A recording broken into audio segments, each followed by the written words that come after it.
Get started. We can start slowly. Hopefully others will join, but it's great that we have you. Today's daf, Mesechet Bava Kamma. It's Saturday night, whatever today is, some day in some calendar. But today's daf is daf Tzadi Gimel, 93. 93. Oh. And I'm speaking slowly so Miriam can join. So I'm going to start the second line, even though I know he got to the fifth one, just in case.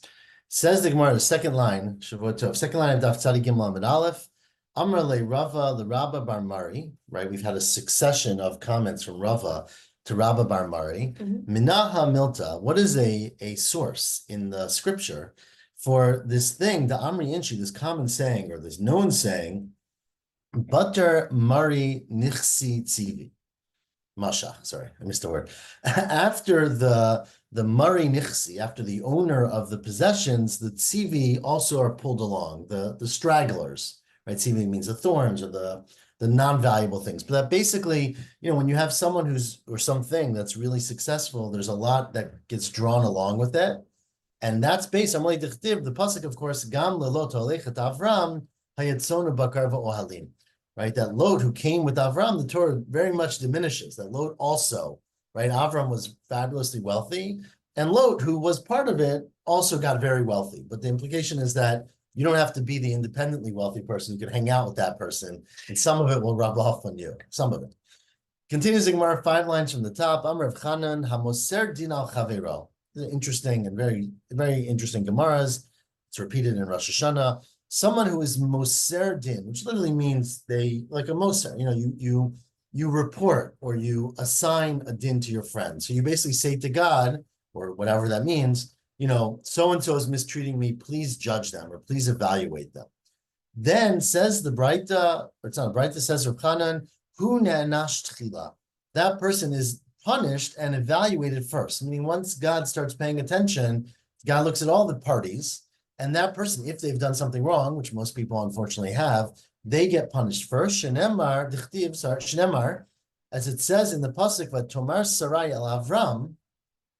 Sarai said to Avram, "Chamasi alecha," right? My anger, I'm angry at you, and she blamed him for not allowing her, not being able to have children, and judged him basically, or asked God to judge him. This is the way you have to understand it.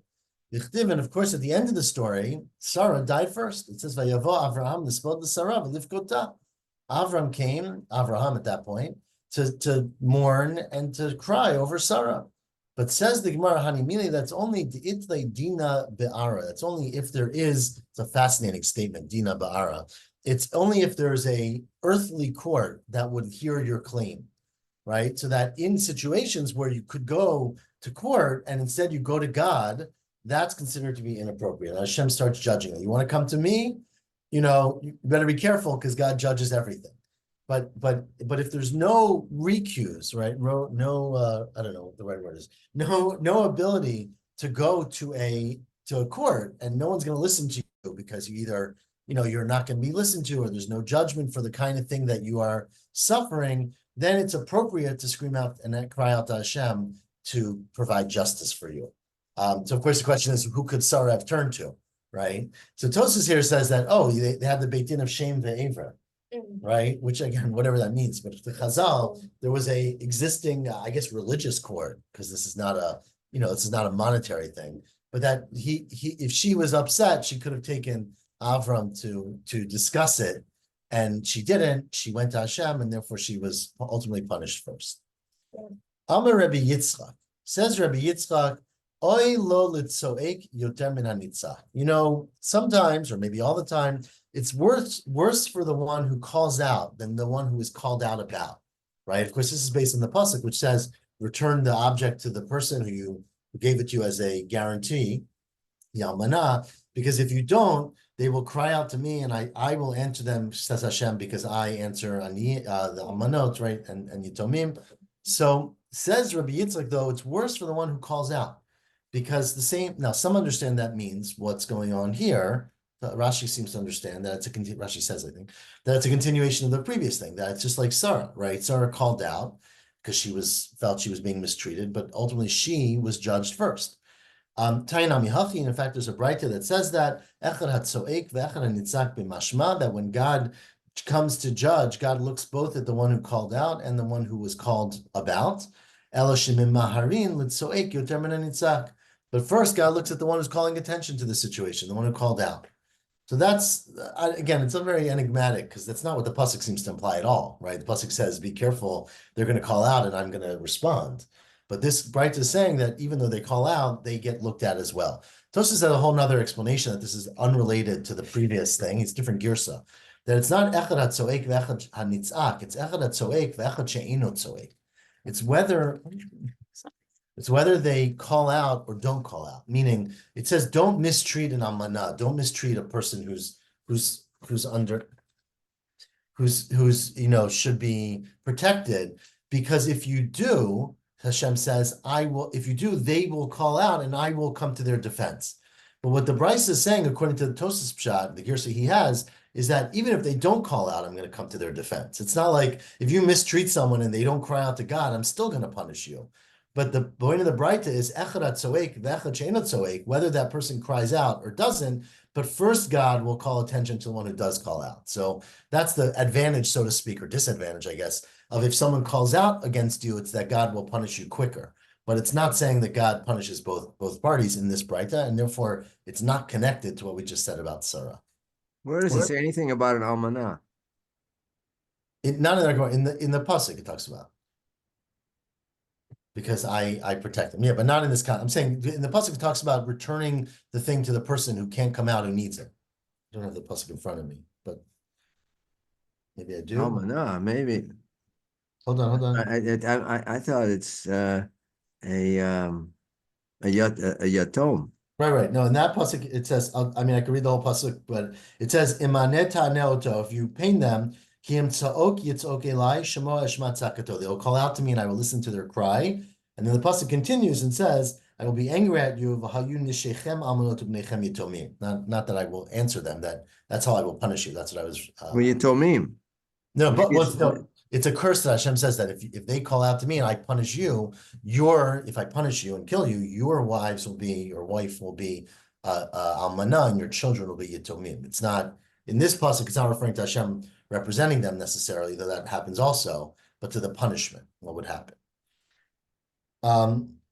Okay, that's in next week's parsha, so we'll see it very shortly. Continues the Gemara. We are, where are we? We're at Amar Rabbi Yitzchak, around 14 lines down from the top. Says Rabbi Yitzchak, La'olam al tehi kalalat hedyot kala be'einecha.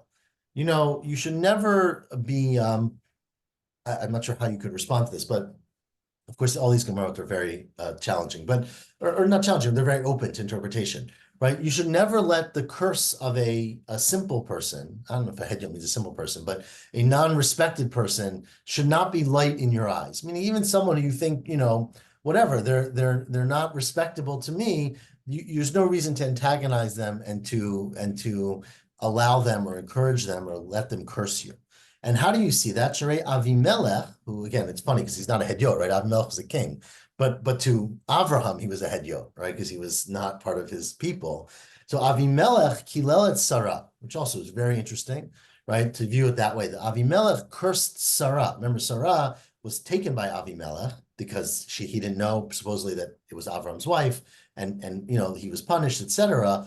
And when he returned her, he cursed her. We'll see what that was in a second. And that curse is in Nizkayim Bizara. In fact, her son, that curse happened to her son. So even though Avimelech had no right, and it wasn't, but still it meant something. Shenemar, because when Avimelech gave back Sarah to Avram, he said, Hinei hu lach, lecha, I guess, kisut einayim. She will be to you kisut einayim, which it's also a very strange pasuk, means cover your eyes. And the way we darshan is Amar Allah, he said to her, Ho'il b'kasita mimenu, since you covered my eyes, meaning you lied to me basically, or you obscured from me the true relationship. So Ho'il, since you hid from me, v'lo gilita, you didn't reveal to me shehu ishech, that you are his wife. V'karamta alai atzar hazeh, and you caused me this whole episode. Yihi ratzon, not sure what the bet is here. Yihi ratzon sheyehei lach that you should, he changes to a female, that your children should be blind. Now, again, the whole thing is very strange because why are you blaming Sarah, right? Obviously, it's Avram who misled him in that case, but I guess Sarah didn't reveal. So according to this medrash, he cursed Sarah. And in fact, even though Avimelech was a hedyot in this regard, nitkayim b'zara, that's exactly what happened to Sarah's son. Dichtiv ki zaken Yitzchak, right? When Yitzchak became elderly, but tichena einav miraot, his eyes were dimmed from seeing. So again, I think the point is that it wasn't primarily because of that. Maybe it was sort of a small thing, but you see that even the klala of a hedyot should not be kala, and you should obviously try to avoid antagonizing or getting into those situations. There's a Gemara in Brachot which does the converse. Said lo tiyeh bracha hedyot kala beinecha. Right. Something Correct. I don't know exact words, but the idea that even a bracha of a hedyot is by the Kohen Gadol. There's a whole Gemara in Brachot, in the beginning of Brachot, the Gemara Brachot that says that. Correct. No, I agree. So you got to take everyone very seriously. Amma Rabbi Yevo, finally, this is the end of our Agadata for a while. We don't get a lot of Agadata in Bava Kamma, so I hope you enjoyed it. Amma Rabbi Yevo, La'olam Yehei Adam min hanirdafim velo min harodfim. You know, it's always better to be, it's a very classic Jewish statement. You should be among the persecuted, the ones who are chased. That's literally what nirdafim means, and not the ones who are chasing, and not the ones who are targeting, right? She'ein lecha, I mean, again, again, what it means, right? You shouldn't purposely put yourself in a situation where you're being persecuted, but it's somewhat better, whatever that means, or you should always try to be among the nirdafim and not the rodfim, because, and what's the proof? She'ein lecha nirdaf ba'ofot, there's no bird that's more targeted, yoter mitorim u'bnei yonah, more than torim, like doves and pigeons, right? These are the most docile and weak birds. No one's scared of a pigeon, right? Anyone who's seen one, they don't scare anyone. They're attacked by everyone, every other, hawks and whatever. Miriam's scared of pigeons, but New York pigeons are a little different. You're muted. I'm not scared of them whatsoever, but they are not kind birds. I can tell you that much. So I don't know if pigeons have changed over time or exposure to rats has done something to them, but either way, there's no bird that's considered to be more, less aggressive, let's say, which again, it's not, than these. And that's what the Torah says. You should put on the Mizbeach. And that's what you put on, not the hawks and the eagles and the this and all the grand, amazing birds that are violent and target. And therefore, that is the quality that one should choose to be part of. Again, a very controversial almost statement of Jewish theology, maybe, that is in our Agadata. And we'll leave it there, but it's certainly something worth discussing. Get back to the Mishnah, right? So the Mishnah came, this is a segue, right? The Mishnah, the final thing in our Mishnah was, a person goes to another person and says, blind me, cut off my hand, cut off my foot, right? So the Mishnah yesterday said, the person who does that still has to pay you. And even if you say to them, I'm a not liftar, that I won't even make you chayav, you still are chayav. You can't say to someone, cut off my hand, and then say, you're patur. But if you say to them, you can ruin my clothing, right, or destroy my car, then he also is chayav. But if he says, on condition that I'll be patur, then you're patur.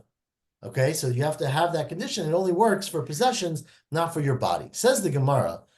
Now, the question really is that true about any part of your body, or is it just these parts because they're what we call Rashei Evarim, right? Remember, Rashei Evarim literally means the tops of your organs, which I would say means terminal digits, so to speak, meaning something that if you injure it, it can't be, that's how we generally understand it. It can't be recovered. If you cut off your hand, there's no hand is growing again, right? If you blind someone, nothing is coming back. But if you punch them or you hurt them or you cut them in the abdomen, in the stomach, it's going to heal unless they die, I guess. But otherwise, it's going to heal, right? So the question is it true about any injury? If I say to someone, you can punch me in the arm, is that the same as saying you could cut off my arm? Would you still be chayav, or would you be allowed to patur yourself? So says the Gemara, Amalei Rabasi Barchama the Rabbah, let's change it to, Ma'ishna Reisha, Ma'ishna Seifa. Why is it that in terms of your body, it says you can't forgive someone, but in terms of your money, you can, as long as you're explicit? Amalei said, well, the reason is because Reisha, V'sheina damochal Rashei Evarim. Because look, a person doesn't really mean it. A person who says, I don't mind if you cut off my hand, is obviously, that's a silly thing. I don't know why they said it, but you can never trust that they mean it. So that's why. But when you say you can cut off my shirt, if you say I really mean it, then we trust you. Amalei said, Rabbi said back to him, I'm sorry, Rabasi Barchama said back to him, And I get it. If you say to someone, you can punch me. Does someone really want someone else to punch them? And the Tanya says in the Braita that it's different. If you say hikauni pitzauni, if you say hit me or wound me, amanat liftar, you're patur. So in fact, that hitting someone is like their possessions. It's not like cutting off their feet, right? If you say to someone, you can cut me, right? And the person is really on condition, I'll be patur, and you say yes, they would be patur. So why is that? We presume that a person doesn't really want someone to cut them. Says the Gemara, Ishtik, he was quiet. Rabbah didn't have an answer. Amri said, okay, you're quiet. Does that mean you don't know anything or you don't want to tell me? Do you hear anything about this? He said, oh yeah, I did. Sheshet is something fascinating, which is that the reason that you cannot forgive someone for cutting off your hand is not because you really can't forgive someone. You could say, I don't mind, or whatever reason, I want you to blind my eye, cut off my foot. I don't know why anyone would ever do that. But the reality is that if you live in a clan-based society, this is my interpretation, right? That what happens to one person has an impact on the reputation, maybe the monetary fact too, if you work in the field, but certainly the reputation is how most say it, of the whole family. And so it's an embarrassment to the collective, and you can't forgive that on behalf of your family. Whereas your possessions, or something that's reversible, like a wound, you can forgive, right? But if it's something that's sort of terminal, that can't be recovered, you're not allowed to forgive on behalf of the family, okay? It's very fascinating because the fascinating thing about it, you could think much more about it, is that remember, when you hurt someone, you don't just pay for the damage, you pay for the embarrassment and you pay for the tsar. And Tosas argues here that you can't even forgive the tsar because in some way, the boshet you would understand, but the tsar itself is familial, right? What do you mean it's familial? Right, but and Tosas doesn't go through all this why that would be, but like, there's some aspect that the relatives feel pain if their person they know is pained, right? So it's a crazy concept that we view it in that way. And of course, the question is, would that change today when we really don't view things as much like that? But nonetheless, that's what Rav Sheshet answered. Well, it could be in, depending on the community in which they lived, it could be in direct contrast to what we see today among many Middle Eastern cultures, Arab cultures, which they use honor killings to actually preserve the family dignity.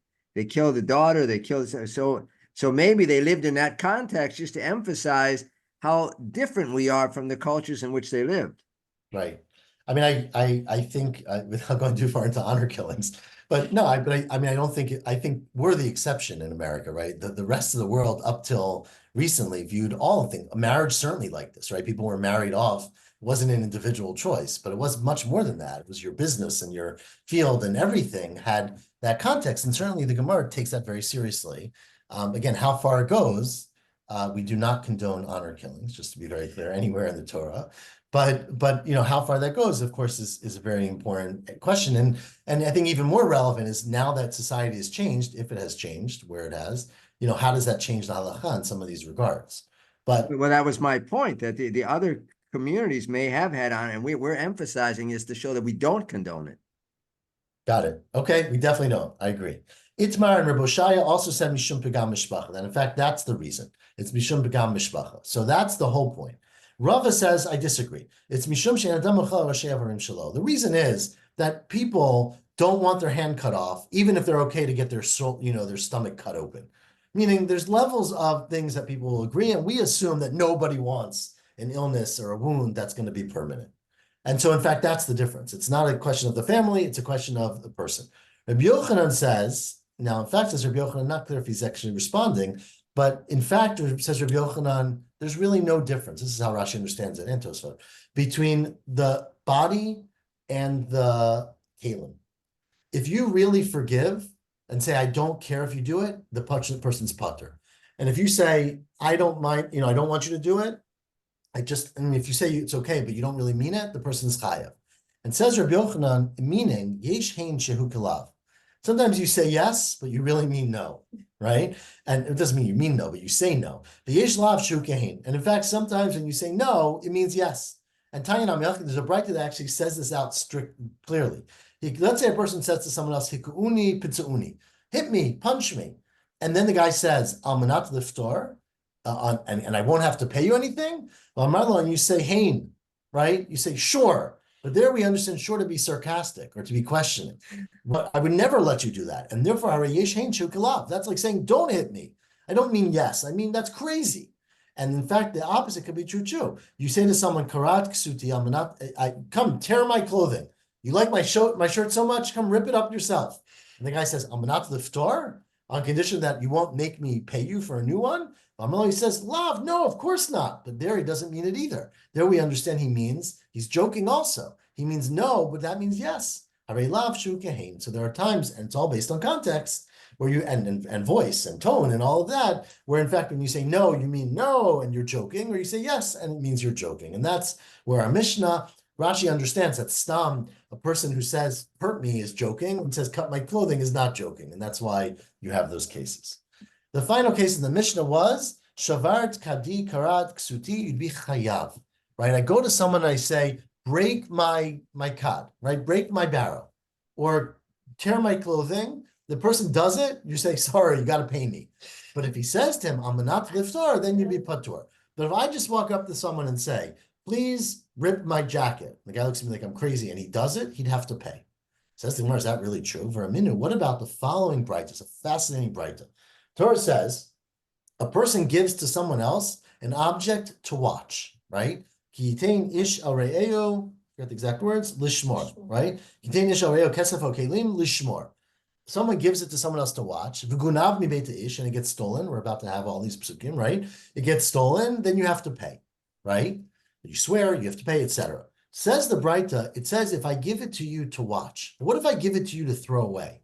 What if I give you an object and say, do me a favor, give this away to the poor, okay? I give you $10,000, and I say, give this away to the poor. And then you lose it, and you're poshea, you lose it negligently. Says the Braita, you don't have to pay me back, because I gave it to you to give away, even though I didn't give it to you to lose, but I didn't give it to you to watch. It's only if I gave it to you to give back to me or to watch for me that if you're negligent, you have to pay. Says the Braita, I'll read inside. For a minute. The Braita says, lishmor, if I give you something to watch, that means lo la'abed, not if I give it to you to throw away. Or lishmor v'lo l'kro, not if I give it to you to tear up. Lishmor v'lo l'chalik la'aniyim, I give it to you to watch, not to give away. So in all those cases, again, I go to someone, I say, can you take this to the dump for me? Right? I didn't say lose it. I say, take it somewhere. But once I give it to you, if you're negligent, you don't have to pay me. Says the Gemara, that seems to contradict our Mishnah, because our Mishnah said, if I say, tear my clothing, and you tear it, you have to pay me. But I said to you, I don't want it anymore. So how can I change my mind? Amar Avuna lo kasha. One is where I said, I'm wearing my shirt, or it's in my yard, and I said, come tear it. Then you can't. But if I give it to you and say, throw it away, and you tear it, you're patur. Amar le Rava, sorry. What do you mean? It can't be what it means. Lishmar means that he got it. Ati the yade mashma. El Amar Rabba, in fact, both cases, hada ati the yade. It's both where I gave it to the other person. Lokasha hada ati the yade b'torat shmira. Only time you're chayav is if I gave it to you to watch. And then afterwards I say to you, you know what? I don't mind if you throw it away, right? I don't mind if you destroy it. Then, if you destroy it, you have to pay me. That's what our Mishnah said. I said, destroy it, even though I already gave it to you. Tosfos understands this. I didn't really want you to do it, but I thought, if I don't say that, you'll give it back to me. You won't watch it for me. So I said to you, I don't even mind if you're negligent, right? But I didn't mean it. But if I didn't give it to you for that, but if I gave it to you initially to get rid of, then of course there's no claim and I can't ever collect from you.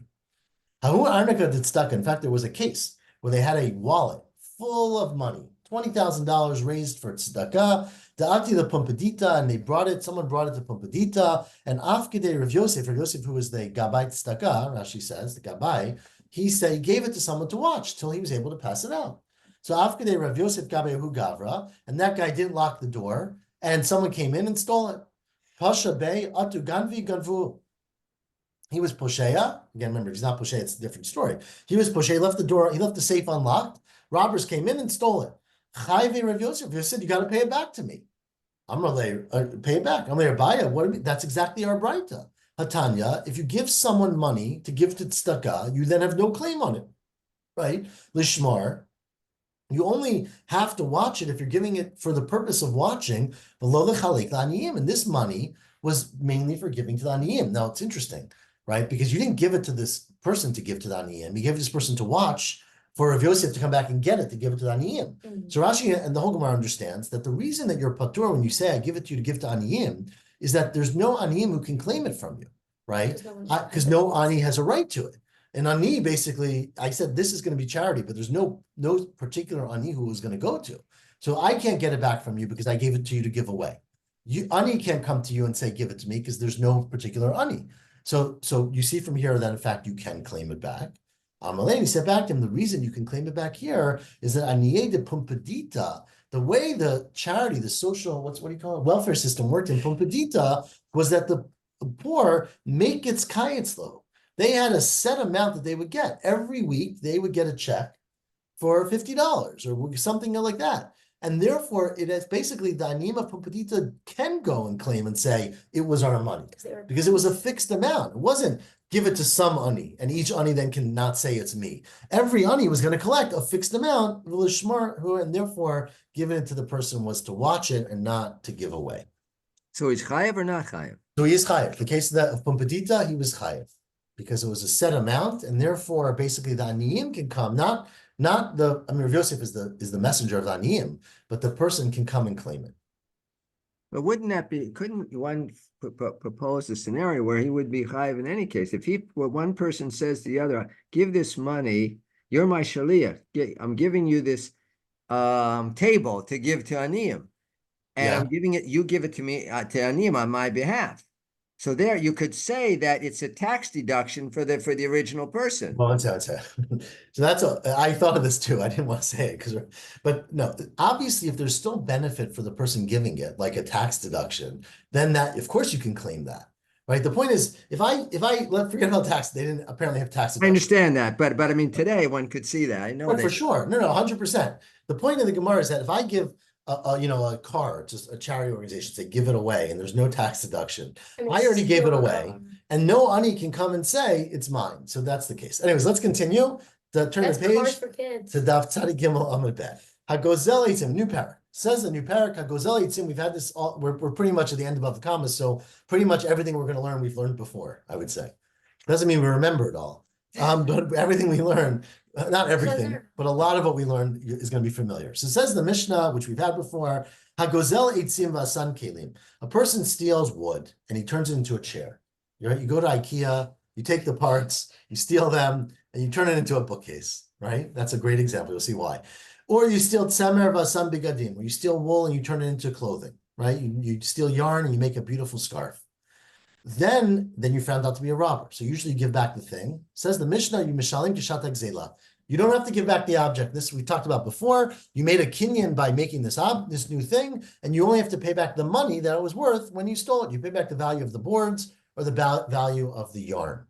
Gazal paramu beret. Now, if you steal a pregnant cow or a v'yoldan, then it gives birth while you have it in your possession, or you steal a rachel tu'una, you steal a lamb that is full of whatever they lambs have, a wool, ugaziza, and then you shear it in your possession. Mishalim demei para omedet lele.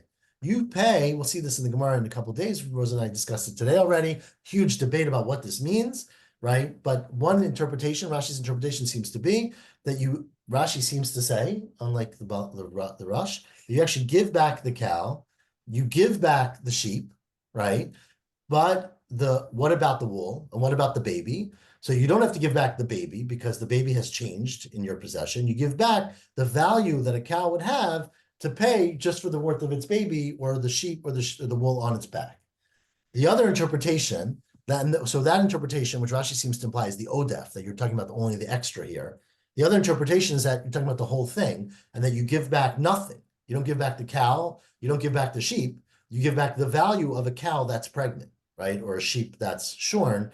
And the question is, what's the shinoi? We'll discuss this in a couple of days. Not me, though. It'll be 2 days stuff. Anyways, that's the Mishnah. Gazal paravinit abra. If you steal a cow and it then becomes pregnant in your possession, abra etzlo v'yolda, or you steal a rachel, you steal a lamb, and it ennet etzlo, and it grows its wool while you have it, because and then you shear it. Mishalim kishat gzela. You pay like it was worth at the time of when you stole it, which seems redundant. The Gemara is going to discuss all of this. And this is the principle. When you steal, you pay at the time of gzela. Now that's only true if you make a shino, right? If you don't make a shino, you have to give back the object. But if you make a shino, you pay kishat gzela.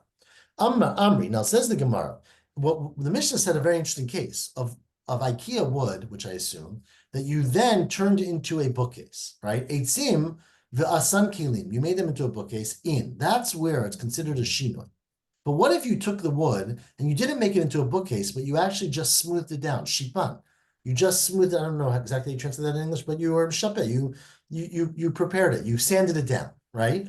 Lo, that wouldn't be enough because since you didn't build it into something, it implies that that's not a shinoi. And if you have tzemer, it says if you took yarn and you made it into begadim, that's a shinoi. But what if you just took yarn, you took wool, and libnan, and you washed it, right? You made it white, which is washing it. You cleaned it up. That's not a shinoi, even though you changed the wool. Lo, you're a mini. But there's a Braita that seems to argue with that. Because the Braita says, Gazal eitzim v'shipan, you steal wood and you sand it down. Avanim v'sititan, you steal stones and you cut them into shape. Right? Semer v'libnan, you steal wool and you wash it. Pishtan v'niko, and you steal flax and you take out the pebbles and everything, you clean it out. Mishalim kishat gzela, then it is a shinoi, and you pay like the time you stole it. So that seems to contradict our Mishnah. Amir Abaya said Abaya, no, there's a whole different machlokah between our Mishnah and the Braita. Tana Didan, in fact, our Mishnah is less of a change. When you take a piece of wood from IKEA and make it into a bookcase, that's less of a change than taking a piece of wood and sanding it down. Because when you make an IKEA bookcase, you can also unmake the IKEA bookcase, which is why I use that example, right? As we've all done. You finish 90% and you see that it's all backwards, right? And it's facing the wrong way. So then you just take it apart, right? You curse a little bit and you take it apart. But you can really take it apart. But if you sand down the wood, you obviously change the wood. It's permanent. You can't undo that. So Tana Didan Katani Shinoi Drabanan, our Mishnah said a shinoi, which is only a shinoi midrabanan, meaning the hadra, it can be reversed. And that itself is a shinoi. Kol shekein shinoi deoraita, meaning a shinoi that's irreversible, right? Eitzim ve'asan kelim, therefore in our Mishnah has to be referring to a case where you're talking about eitzim mishupim, finished wood, again, the IKEA product, umay ninunis sarim, that's what we call planks. The shinoi dahadada b'riyato, it's a shinoi that can go back to its original creation, who, dibai mashtaflu, if you want, you just take it apart, right? And that's the way we can take apart our kelim. And semer v'asam bigadim, when you're talking about wool that you made into yarn, that you made into a scarf, that's semer tavoy. That's not wool, it's yarn, right? It's tavoy means threaded, right? What do you call it? I'm missing my words, but when you make something into woven, that's the word. Thank you. Tzemer, that's woven together, and that's meaning you're starting off with yarn basically, and you're putting it into a scarf, which I've never made a scarf, but I understand you could just take it apart, right? You just undo it. Again, you're very unhappy about that, but you do it. The shinoi the b'riyato, it's a shinoi that you can change to the original state. Dibai satarla, you can just undo it. Right? And that's our Mishnah saying that's considered a shinoi. The kol shekain shinoi d'oraita, and certainly if you change it in a permanent way, that's the Mishnah. The Tana Bra, and the Tana of the outside source of the Braita is saying no. The only time a ganav would be considered to be a person who changed it would be a shinoi d'oraita katani, right? But shinoi d'rabanan lo katani, but we're not saying a shinoi d'rabanan, and meaning it might not apply to something that is a shinoi only d'rabanan, that's reversible. So that is how you understand the Braita and our Mishnah. Rav Ashi says, and this is how we paskin according to the Rush that we learned today. Rav Ashi says, Tana didan nami shinoi d'oraita katani. You know what? It's not true. The Braita is talking about a shinoi d'oraita, meaning a permanent shinoi where you took the wood and you sanded it down. But our Mishnah is also talking about a permanent shinoi. All right. What did our Mishnah say? You made a keli. How's making a kli a permanent shinoi? Because the case is eitzim vasan kelim is talking about kelim buchani. Buchani is not buchari. And it's buchani is, Rashi says it refers to the thing you pound with, which is the pestle, the mortar. I don't know. Which part is the part? The chdosh. You grind with it. The pestle you grind is the grinder, and Okay. the mortar So is the basically, bowl. thank you. So you took the piece of wood and you turned it into this thing without necessarily changing it, but you basically crushed it down to make this thing. And by doing that, you changed it irreversibly. Basically, you took the piece of water, you pounded and pounded until it changed. The Hainu Shipan, that's essentially the same as changing it. And Semer Vasam Begadim is referring to Begadim Namti. It's Begadim that you make that's felt, right? Namti means felt, where you didn't actually sew it together, but you pounded it together in a way, like you take yarn, right? I don't know how exactly you make felt, but I know you take little pieces of wool and you crush them together. You heat them up and you crush them together. So although you didn't actually change them, you did change them because it's not something you can now take apart and make the way it was originally. So that's what we're referring to when we say bigadim. The hainu shinoi de lo hadar. That is a shinoi that doesn't go back. And therefore, says Rav Ashi, all of the changes we're talking about are changes that you cannot reverse. Okay? Ask the Gemara, is that true?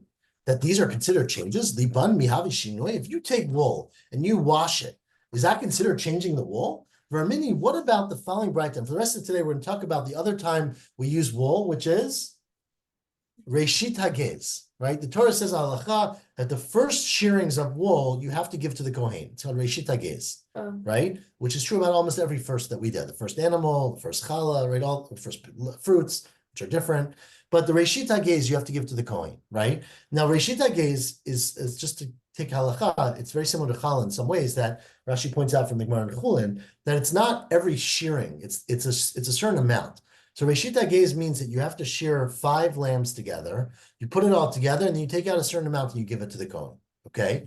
Says the Braita, what if you change it before you give it to the Kohen? What it says now we're reading, Vermini. It says, lo, speak no lo. You didn't give it to the Kohen, achit tzavo, until you tzavo means that you dyed it, right? Then you are patur. You don't have to give it to the Kohen because it's not, meaning you don't combine it with the other 5 sheep and have to give a portion of it because it wasn't chayiv on its own, and you changed it before it became combinable. So then you're patur from giving it to the Kohen. If you were libno, let's say you just washed it, below tzavo, but you didn't dye it, then you're chayav. So you see here that washing it is not a shinoi, right? And washing it alone doesn't change the status of the wool. So how could our Mishnah or a Braita say that it does? Amar Abaye says, Abaye, you know, you're right. It's a clear Braita that disagrees with this other Braita, but there's 2 Tanaim, Lokashia. Ha Rabbi Shimon, ha Rabbanan. One is Rabbi Shimon, and one is the Rabbanan. The Tanya, in fact, there's a Braita, it says, Gazizo, you sheared the wool from the sheep. Tavo, you then, how do I say tavo? You made it into thread. You spun it. Thank you. Spun it. That's exactly what I'm going to right? You spun it in order to clean it up, right? That's what you've seen. The argon. Then you wove it together. Then a mitzarif. Then you can't use that wool as part of your Reshit Hagez because you processed it. But if you're libno, if you just wash it, is that considered processing it? So Reb Shimon says, ein mitzarif. It doesn't combine because that's considered processing it. It's a shinoi. The chachamim omrim mitzarif. So you see clearly, there's a machloket Rabbi Shimon and the Chachamim about this, and that's why you have 2 Braitot. One is Rabbi Shimon, and one is the Rabbanan. Rava says, no, I don't like having things be machloket. Hava Rabbi Shimon, both of them are Rabbi Shimon, but there's different ways to wash wool. Lokashia hadin naftse nefutzi. One is where you shook it out before you washed it, right? So you shook it out the way, you know, we sometimes take your tablecloth, you shake it out, and then you wash it. That's a little bit of effort. Ha, the saruke, sarke sruke, others where you combed it out. And obviously combing it out, especially with raw wool, takes out a lot more bad products. And then when you wash it, a lot more is going to clean out from it than if you just shake it out. And that's considered a shinoi. Rabbi Chia bar Avin says, you know, the difference is whether you're chavrei chivri, the difference is whether you are chavrei chivri, which means white, make it white, pale. Thank you. Where you make it white, had the kavrei kavuri, and the others where you actually well, so white doesn't literally mean white, but the question is whether how much you use to clean it out, right? Chavrei chivri means you just sort of do a little bit of washing.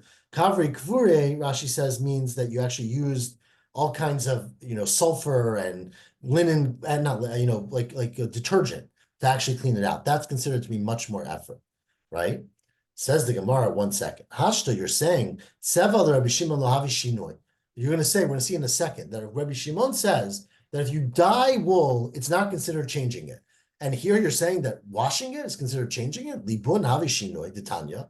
Where did Rabbi Shimon say that? Another Braita says, Gazaz rishon mitzavo. You shear 1 sheep and you dye the wool. Then you do Rishon v'tavo. You do one and you spin the wool. Rishon v'argo. You do one and you weave it, right? All of these aim mitzaref. So clearly, the Tana Kamma says these are all a shinoi. Says Rabbi Shimon ben Yehuda, Omer Mishum Rabbi Shimon, no, tzavo mitzaref. The dyeing the wool does not change it, and it can still combine.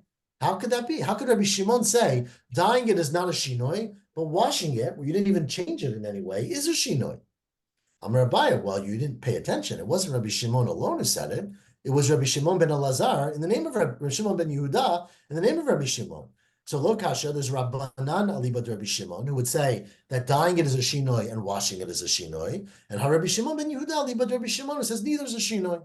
Rava again says no, lo lam lo pligi. They don't disagree. Pligi Rabbanan alibad Rabbi Shimon ben Yehuda. Shani tseva. In fact, it makes sense. Dyeing is less of a change than washing it. How could dyeing it be less of a change than washing it? Because as we all know, many dyes are not permanent, right? You can dye something, and then if you scrape it out or you combine it with other chemicals or wash it with detergent, the dye will come out.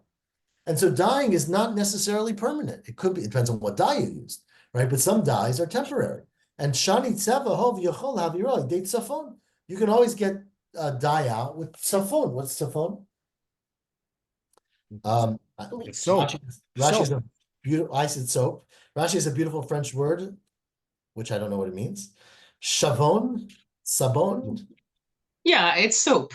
Savon is like soap. Okay. It's for I just want to try to include the French here.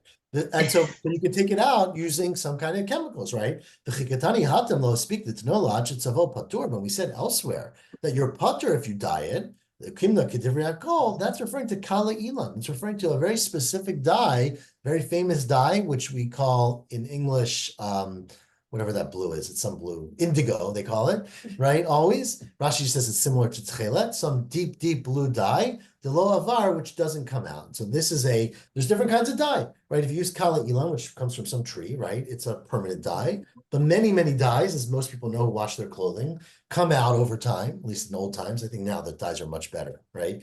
But before, a lot of dyes would come out, and therefore dyeing might be less permanent than a washing. Oh boy, says the Gemara, we are 8 lines to the bottom. Let's read a couple more lines because we're smack in the middle. Says Abaya, before you go to sleep tonight, remember this. Rabbi Shimon ben Yehuda, which we just quoted from Rabbi Yehuda, from Rabbi Shimon, and Beit Shammai, which we're going to see in a second, and Rabbi Eliezer ben Yaakov and Rabbi Shimon ben Elazar and Rabbi Shmuel, who we'll see tomorrow. Kulu, they all hold in some format. They don't agree with each other, but they all kula sfira luhu that shinoi b'mekoma omed. They all hold in some way that even if you change something, it doesn't change the halachic status. Okay, Rabbi Shimon ben Elazar ben Yehuda, sorry, is what we just quoted. Hadamara, that if you dye it, it doesn't change. Now we explained it might be because dye is reversible, but that's what Rabbi Shimon ben Yehuda said. What was the case of Beit Shammai? It's going to take 3 minutes, but I think we should do it tonight, not tomorrow, because we did it 2 weeks ago, I think. We had the exact same Gemara. Rabbi Beit Shammai, what's the case of Beit Shammai where you make a change, but it's not considered to be a significant change, right? Maybe it wasn't 2 weeks ago. Daf Samachay, which would be 4 weeks ago. Titania, Natan lachitin be'etznana. Remember the cases, the Torah says that if you take get an object exchange for an etznan or a zonah, exchange for prostitution, you cannot bring it on the mizbeach, right? So even if it's legitimate, it's illegal. Legality is not the point here, right? It's the meaning behind it. So if you give something for etnan, then you can't bring it on the mizbeach, right? So says the Braita, which we had 4 weeks ago. Natan la, a man gives to a woman chitin be'etznana. You give her a grain, right? And she turns it into flour. Basan solet. Zaitim, you give her olives. Astan shemen. Anavim, bastan yayin. Grapes, and she turns it into wine. So Tanichada, one Braita says, Asur, you can't bring those on the mizbeach. She goes up to bring a carbon mincha, and the Kohanim question her, where'd you get this dough from, this flour from? And she says, I worked for it, and I turned it into this. You can't bring it on the mizbeach. The Tanya idich mutar, but another Braita says it's mutar. And Amar of Yosef, Tani Guryan de Aspurk, remember we commented on this very unusual name, right? This is his name, Guryan. Yosef Tani said, in the name of Guryan de Aspurk, that Beit Shammai is the Tana who says it's Aser, top of Daf Tzadi Daled, and Beit Hillel Matirim. It's a machloket Beit Shammai and Beit Hillel. Beit Hillel says, look, you can't use something that was given as prostitution, but this was changed, so you can bring it. Beit Shammai seems to say that even though it was changed, it would still be Aser. Asking my time I Beit Shammai, what's the reason? Because I'm like, the pasuk says that you can't bring it on the mizbeach. If you do it, gam shnehem. What is gam shnehem? To tell you the rabot shinu yehem. Even if you change it, you still can't bring it on the mizbeach. And Beit Hillel says, no. The pasuk says you can't bring haim v'lo shinu yehem, right? Meaning them, but only them in their original state, not if you change them. Asking Mara, what does each one do with the other one's pasuk? Beit Shammai haktiv haim. Well, it says them, so implying only the thing that you give. That's saying if you give a woman an animal and the animal gives birth, the child is not prohibited, but the animal is. And Beit Hillel, Tarti Shema Mina, Beit Hillel says, I agree with that halacha, but I learned it both from the word haim. Haim v'lo shinoyhem, haim v'lo v'ladetehem. Those objects, and not if you change it. Those objects are not their offspring. Beit Hillel nami yachtiv gam, which seems to imply more things are aser. As we said, gam the Beit Hillel kasha. Right, we don't have a good explanation, but that is the machloket Beit Shammai and Beit Hillel. And so those are two of the opinions where even if you make a change, it still stays in its original state and is also to the mizbeach if it's non-zonah, and it's not considered to be. It is chayiv and reshit hagez if it's wool. And tomorrow we'll see the other three. And tomorrow we have to learn in the evening. If that's okay for everyone, 7 p.m. we can do. Is that okay? I have to. Beit Hillel says it's permitted okay if with it's me. changed, right? Beit Hillel says by an etnan, it's permitted if it's changed, 100%. If a woman gets flour and she gets chitin and she grinds it and turns it into flour or olives and turns them into oil, that would be permitted on the mizbeach. So what'd you say before that? It's neither one says it's acceptable. No, neither one means neither object. That's the pasuk referring to. Gam shnehem means both objects that you give. Sorry, so then I misspoke if I said that, but no, according to Beit Hillel, in this specific case of etnan, or mechir kelev is the same thing, right? That's the two cases. One is etnan and mechir kelev, so you exchanged it for a dog or you gave it to a zonah. In both cases are prohibited, the object that you gave. But if you then process that object, if it's wheat, and you turn it into grain, turn to flour, then it becomes permitted according to Beit Hillel. Mhm. Okay, everyone, tomorrow evening, 7 p.m. works? Perfect, I'll put it in the Zoom. Absolutely. Excellent. For sure. Thank you so much. Shavuot tov. Good night. Good night.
Wait.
Oh. Wow. Man, oh man, oh man. I get it out.